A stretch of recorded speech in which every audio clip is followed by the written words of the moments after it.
Bartolo Longo had once been a man of faith, a priest filled with zeal and intellect, a man who believed he could understand the mind of God. But as pride crept into his heart, curiosity led him down darker paths. He began studying forbidden texts, rituals that blurred the line between prayer and invocation. At first, it was only fascination, an exploration of ancient rites, a desire to understand what others feared.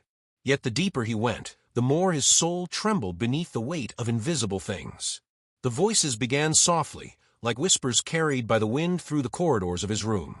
They called his name gently, almost affectionately, as though they knew him intimately. At first, Bartolo dismissed them as echoes of fatigue. But the whispers grew persistent. They spoke in many tongues, Latin, Italian, sometimes in languages he did not know, yet somehow understood. "Serve us," they murmured. "You have already begun." Bartolo's nights became tormented. He could not sleep. When he tried, visions came, faces without form, eyes without light, shadows moving against the walls. He felt an invisible hand brush his shoulder, cold and heavy as iron. The voices mocked his prayers, twisted scripture into blasphemy.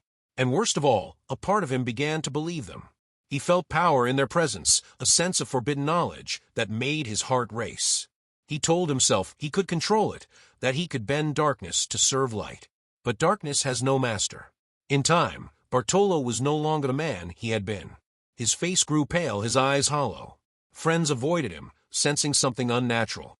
His sermons, once filled with grace, now echoed with bitterness and despair. He abandoned the church, lost faith in God, and declared that there was no heaven or hell, only will, only power. The voices rejoiced. They followed him through the streets of Naples, whispering, laughing, feeding on his guilt. One night, alone in his chamber, Bartolo fell to his knees, trembling. The air around him was thick with presence. He heard them clearly now, hundreds of voices, screaming, mocking, chanting. He covered his ears, but they came from within. "You belong to us," they hissed. "You sealed your soul." He cried out for mercy, for silence, but his words dissolved into the darkness. Desperate, he reached for a crucifix that lay forgotten on his table. His hands shook as he lifted it, but the moment he touched it, the voices shrieked.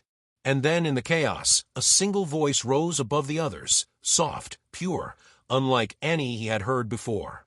It spoke not to his ears, but to his heart. "Bartolo, you are still mine." In that instant, the shadows retreated. The crucifix burned with a faint light, and Bartolo fell unconscious, clutching it tightly against his chest. When he awoke, dawn had broken. The air was calm. The voices were gone. For the first time in years, his mind was silent. Tears streamed down his face as he realized the depth of his fall and the grace that had lifted him back. He knew then that the miracle was not merely silence, but mercy. The light had not abandoned him, even when he had walked willingly into darkness. From that day forward, Bartolo dedicated his life to redemption. He returned to the church not as a priest, but as a servant of the broken. He built shrines, cared for the poor, and preached forgiveness to those who had lost hope. But he never forgot the voices. He spoke of them not with fear, but with humility, warning others of the subtle pride that opens the door to despair. And though he lived the rest of his days in peace, there were nights when the wind carried faint murmurs through the walls of his small chapel. He would pause, listen, and whisper a prayer, not in fear, but in gratitude.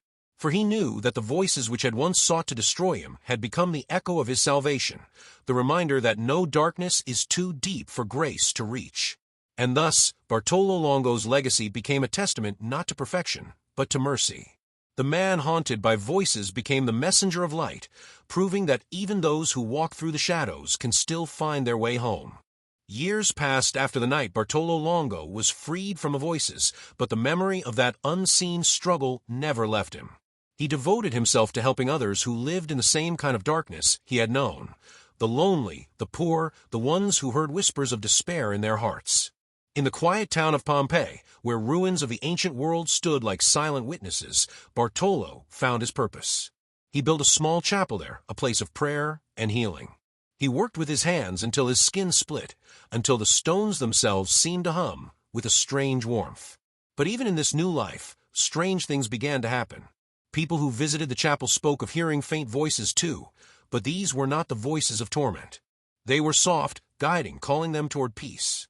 A woman claimed that when she prayed, she saw light bloom above the altar. A crippled man said he dreamt of Bartolo's face, surrounded by fire, and the next morning he could walk. The villagers began to whisper that miracles were taking place. Bartolo himself never claimed credit. He spent his days in silence, cleaning the chapel, helping those who came seeking forgiveness. Yet at night, when the air grew heavy and the moon hung low over the ruins, he sometimes felt a familiar chill, an echo of his old torment. The shadows in the corners seemed to move, watching. But instead of fear, Bartolo felt pity. He understood now that the voices had once been the cries of lost souls, not demons, but echoes of pain seeking recognition. One night, as he knelt in prayer, he heard them again. Not as screams, but as distant sighs. The voice that had saved him all those years ago spoke once more, gentle and firm. "The battle is not over, Bartolo. There are others still in chains." He lifted his eyes and saw, for a heartbeat, the outline of a woman dressed in radiant white. Her presence filled the chapel with light so pure it made the stone walls tremble.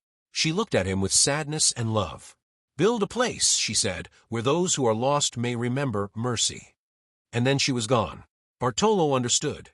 He began collecting donations, small coins from villagers, gifts from strangers moved by his story. Stone by stone, he built what would become the shrine of Our Lady of the Rosary of Pompeii. The voices never returned to torment him again. Instead, his life became filled with a quiet strength, a peace that flowed outward to everyone he met. When the shrine was finally completed, thousands came to see it. Many wept without knowing why. The air seemed alive, the bells rang with a tone that vibrated through the soul. Some said that at night, when the candles burned low, they could hear faint whispers in the air, voices no longer cursed, but praying. Bartolo, now an old man, often sat before the altar and smiled. He knew the truth of his journey, that the same darkness which once tried to destroy him had been the path that led him to grace. The miracle that saved him was not only his own deliverance, but the transformation of torment into compassion, of despair into hope. And as the final years of his life drew near, Bartolo prayed not for heaven, but for the courage to keep listening, to the living and the dead, to the voices of pain and redemption, to the eternal call of light that never stops reaching into darkness. When he died, the people said the bells of Pompeii rang by themselves. Some swore they heard a soft whisper in the wind, gentle and clear, "You are still mine." After Bartolo Longo's death, his small chapel in Pompeii did not fall silent. Travelers, priests, and the poor continued to visit. They came to see the simple man's resting place, and left speaking of peace that lingered in the air, a stillness that seemed to invite prayer. The people who had known him began to share his story, not as a tale of horror or torment, but as one of redemption. They told of a man who had gone as far from grace as a person could go, and yet had been pulled back by mercy. His journey became a mirror for their own struggles, proof that light could be found even after the deepest mistakes. Families began bringing their children to the shrine, asking not for miracles of spectacle, but for faith, for forgiveness, for strength to live kindly. Pilgrims lit candles and spoke of feeling courage to change their lives. Even scholars who had doubted the legends admitted that something in the air around the shrine stirred the heart toward compassion. Decades passed. The shrine grew larger, its bells ringing across the valley.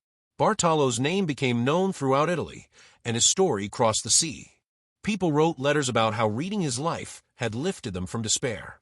A young seminarian in France chose the priesthood after studying Bartolo's writings on mercy. A woman in South America built an orphanage and named it after him, saying his story reminded her that no one was beyond hope. And so the miracle continued, not in whispers or apparitions, but in the quiet transformation of lives. The voices that had once haunted Bartolo were replaced by the living voices of those he had inspired, voices praying, forgiving, and beginning again. In this way his work never ended. It moved from heart to heart, reminding each person who came to the shrine that redemption is never closed to anyone, that light always waits for those willing to turn toward it. Even now, when the bells of Pompeii ring at dusk, people say they can feel something gentle in the air, a kind of invitation to peace. Whether it is memory, faith, or grace, no one can say. But all who come there leave with the same quiet conviction that guided Bartolo Longo until the end. That mercy is stronger than fear, and that no darkness, however deep, can silence the call to love.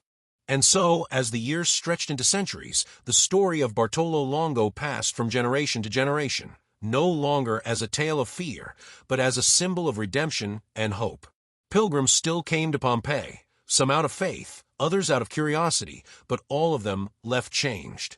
They walked through the great doors of the shrine he built and felt something they could not explain, a calm that softened anger, a warmth that lifted sorrow, a silent strength that whispered that forgiveness was real.